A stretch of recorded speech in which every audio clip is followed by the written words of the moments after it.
Saturday in the national park. I think it was a few days after the 4th of July. Alex Answer here. It is July 7th in the year 2018. Taking you on a walk in HD. Now this actually is a camera that I've had for a little while. Look how that tree is just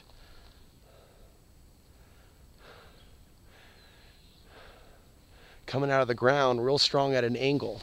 Sometimes life is like that. Sometimes life throws us some angles. But sometimes we can have deep roots into something. A lot of people are asking themselves, how do we maintain our human roots in a world that's so profoundly out of balance? Out of balance with nature, relationships in which we're not really in touch with ourselves, with our own feelings, with our true thoughts. There's a lot of people out there today especially that are living out these simulations.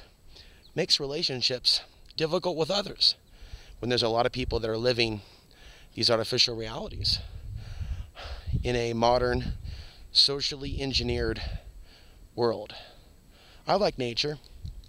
I don't always enjoy the isolation. I know that there's been a lot of people that have moved here to the state of Colorado to get away from the places that they came from, obviously so. Sometimes I wonder though, as people find themselves relaxed, right? Oh, we're so glad we got away from that place. I wonder if some people forget why they moved to Colorado or some other place. It could be someone that moved to Oregon from New York, for example, and they wanted to get away from the fast-paced lifestyle of New York City, of living in the Bronx, of living in Brooklyn, so they moved to Portland.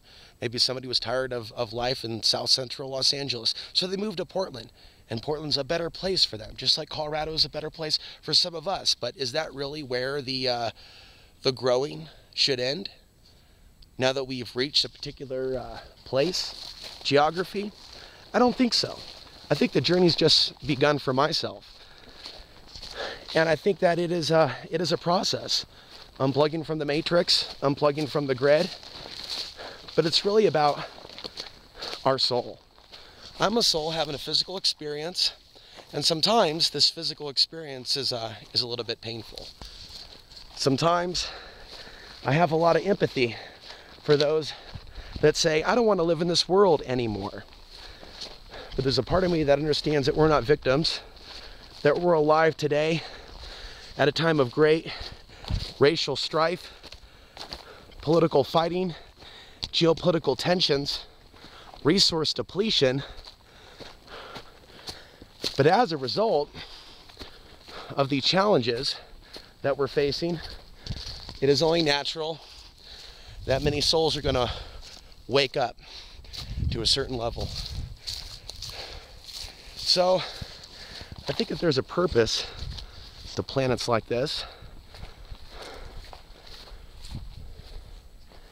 right now I'm probably at 10,000 feet, taking a look at the trees here.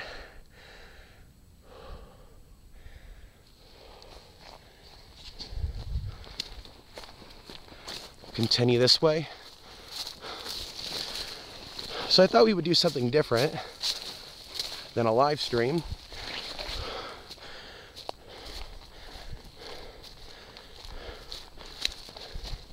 And I'm going to be breathing hard, so it's not easy to keep talking. So I will share this scenery with you in HD.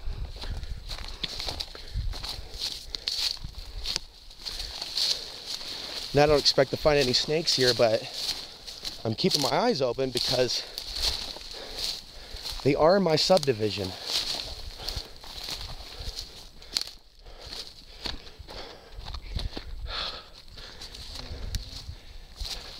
And people like to make jokes like, okay, so are you gay? Is that why you don't constantly fixate on women and talk about dating? I'll tell you what, the truth is, it's not honest. It's not easy. It's not easy that go several years, especially when you're in your youth, without dating. And a lot of it has to do with the modern society. All of it has to do with the modern society. None of it has to do with a lack of desire. The desire is still there. I still think about women from the past. It's that today's society is very, very different. And I can go on, but I've already talked about that in other videos. So here I am in 2018, living in a beautiful part of this country. I'd like to have a little bit of hope that certain people are going to be waking up in the future.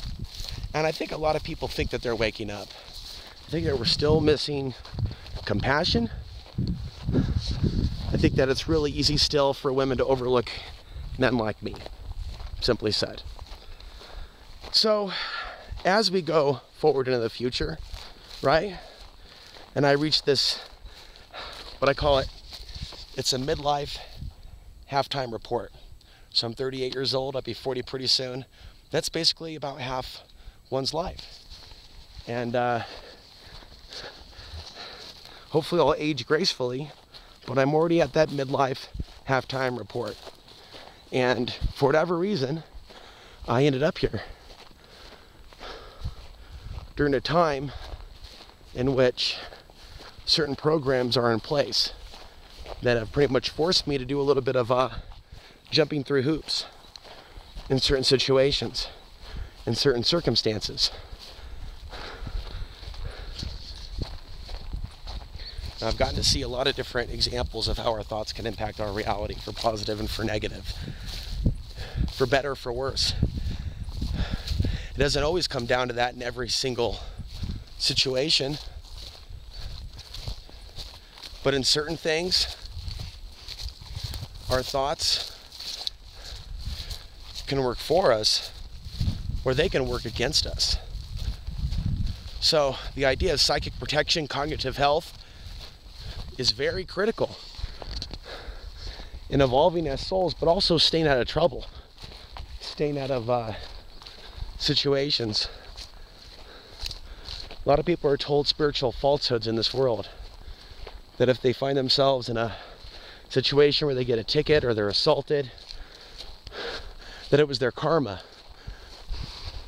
And it's like the earth, living on the earth today, actually, especially in today's day and age, I'd say it provides somebody with a lot more real-time information, especially with the internet, to put an end to certain stereotypes or superstitious ways of thinking. Sometimes some of the people that are hounded, sometimes some of the people that are spiritually gang-stalked, or have actual physical stalkers that are actually slaves to the spiritual parasites, it's because those individuals are sharing information that no one else is sharing.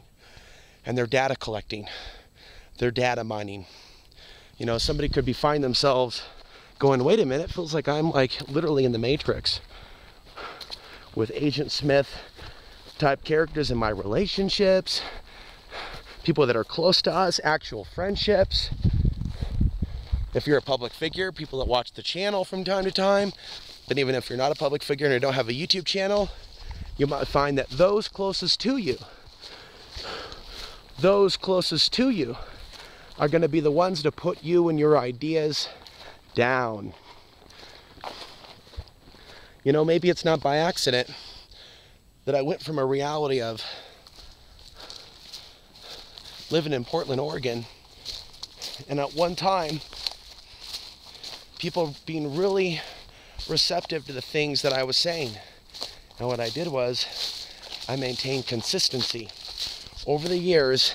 Even when Barack Obama was elected, I still said it was a police state. And I saw how society treated me different in 2009, moving into 2010. My life could have gone in a different direction. Maybe I could have been recognized by the local Portland business owners that also cared about liberty, freedom, prosperity, our nation not going into a never-ending war, totalitarian police state. But I found out early on, if you're going to be independent, there's a price to pay. People are going to be critical that really should be on your side or our side. That's a part of living on Earth. It's just like there's different astrological star signs and different ways people are affected by the full moons and the solar flares. One of the themes that I'm bringing up in this video is that there is a reason we're alive. There is a reason why we deal with these challenges. There is a reason there's a planet of different personalities that aren't all thinking the same, and how boring it would be if we all thought the same. And maybe this is some sort of a cosmic divine experiment for souls that have reoccurring histories with each other to end up, right, in physical form, although they'll think they're their bodies, they'll think they're their ethnicities or perceived value based on ethnicity. And we're a world now that rarely identifies with the soul that's in physical, biological form. The question is, what does it all mean? Especially when we're on a planet full of mystery. How did matter come into being from the subatomic particle level? Now we look at the solar flare influence and interaction with our reality. There is something about the sun giving birth, the sun giving life, the sun giving information, the sun giving ideas, the sun being a primary catalyst. Now keep in mind, we're going into the year 2020. 2020 is a solar minimum. You're seeing a lot of civil unrest and talks about civil war.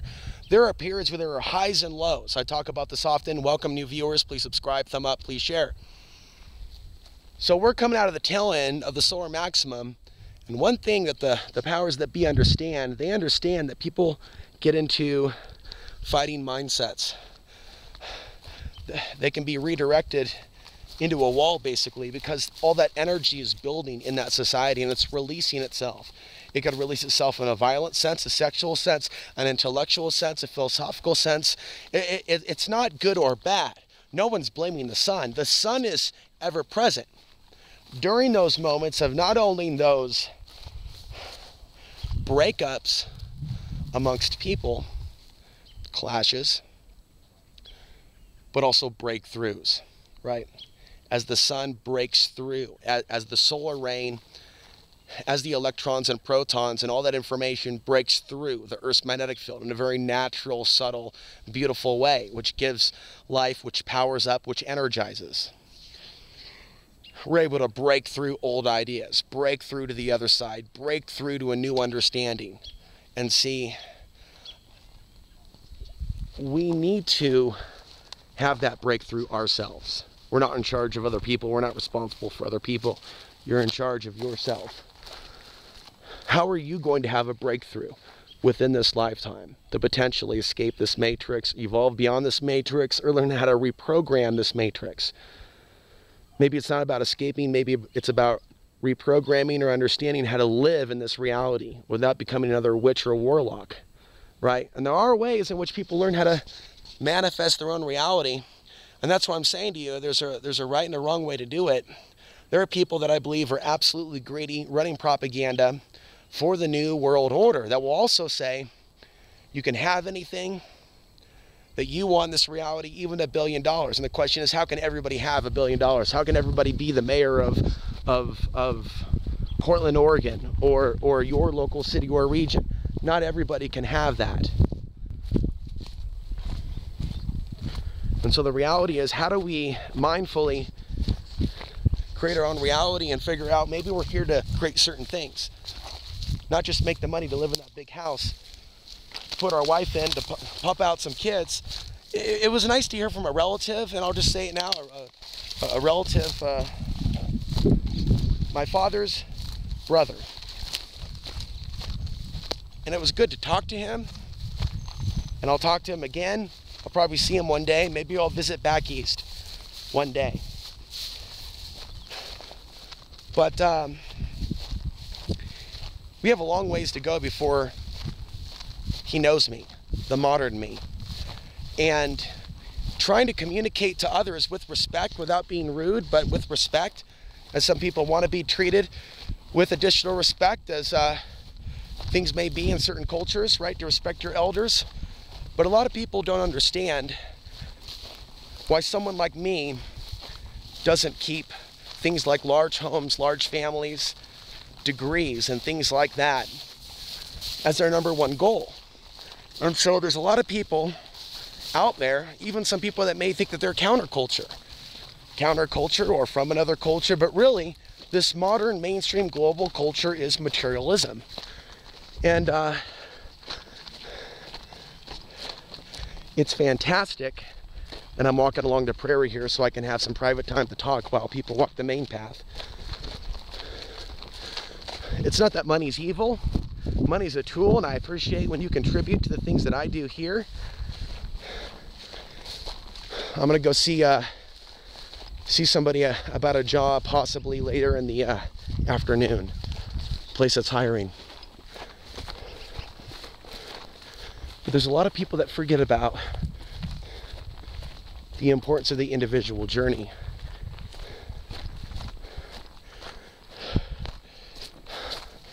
I'm gonna just do some recording here for a minute.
Okay, so we're almost back to the car. This kind of wraps everything up together. I didn't start out my life early on thinking about money and degrees and ways to impress the average female, which is required to even build a family. I've gone my own way to do my own thing, but it's beyond a lifestyle based on impressing family and friends or women. It's also one beyond impressing all the viewers or all the men out there in the world. Actually, if you look at a lot of my ideas, they go absolutely contrary to what our system is based upon. And so traditionally, people like myself have lived outside of mainstream societies and have lived with less material things because we're on a different path in life. Now, there's many books that have been written about that path, and a lot of people shun that, but this reality, we are living as souls in bodies in a matrix where the matrix is based on rulership over others, elements of the natural world. And you'll have to forgive the sound of wind. Hopefully the higher quality video makes up for that, right? So this very materialistic world hasn't helped us evolve our own souls. Having things easily given to us, right? Let's just say a world where people treat us like we're a rock star, where people are yes men and women, where people throw themselves at us, including great jobs. I've seen how this world has corrupted good people. Okay, I'm not going to do a book on tape as I walk. I think you know what I mean. Wrapping it all up, right? We see how this world, this physical world, blesses some people, some of us, more so during some parts of our life than others, with great wealth, great health, great minds, great intelligence, muscles, beauty. What do we do with it? It's not that those things are wrong or we should feel guilty. No, we should use our strengths. We should maximize our strengths. Whether it's a self-defense scenario that we're discussing or something else, business, finance, maximize your strengths. Being a YouTuber, talk about the things you know. Stay away from the things that you know nothing about and aren't interested in. But do it for the right reasons. Do it for the right reasons. I'm off the grid and I'm grateful. I'm going to conclude this video now with people coming up. But thank you for watching, and I hope you enjoyed this outdoor presentation.